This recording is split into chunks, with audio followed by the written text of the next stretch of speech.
नमस्कार शेतकरी मित्रांनो, सध्या राज्यातील हवामानात मोठ्या प्रमाणावर बदल दिसून येतोय.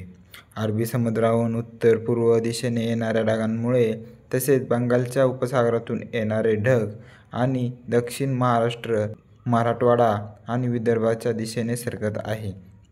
त्यामुळे या भागांमध्ये सकाळपासूनच ढगाळ वातावरण राहणार असून येत्या 24 तासांमध्ये अनेक जिल्ह्यांमध्ये गडगडाटीसह गारपिटीचा पावसाची शक्यता वर्तवण्यात आलेली आहे. संपूर्ण आढावा आपण या व्हिडिओमध्ये घेणार आहोत. शेतकरी मित्रांनो, महत्त्वाची अपडेट आहे. व्हिडिओ शेवटपर्यंत नक्की बघा व आपल्या चॅनलवर नवीन असाल तर आपल्या चॅनलला सबस्क्राईब नक्की करा. तर शेतकरी मित्रांनो, हवामान तज्ज्ञांच्या माहितीनुसार पुढील 24 तासात राज्यात काही ठिकाणी विजांच्या कडकडाटासह वादळे आणि मुसळधार स्वरूपाच्या पावसाची शक्यता आहे. तसेच नगर, पुणे, सातारा, सांगली, कोल्हापूर, बेळगाव, विजापूर, सोलापूर, बीड, लातूर, धाराशिव या जिल्ह्यात जोरदार पावसासह ढगांच्या गडगडाटासह वादळी वारे तसेच गारपिटीची शक्यता देखील वर्तवण्यात आलेली आहे. तसेच एकंदरीत राज्यातील इतर जिल्ह्यांनाही पावसाचा अंदाज आहे.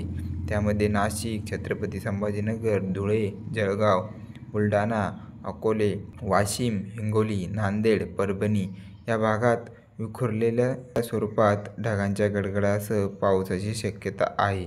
तर नंदुरबार, अमरावती, यवतमाळ, वर्धा, चंद्रपूर, गडचिरोली, भंडारा, गोंदिया या पूर्व विदर्भातील जिल्ह्यांमध्ये हलक्या सरींचा अंदाज आहे.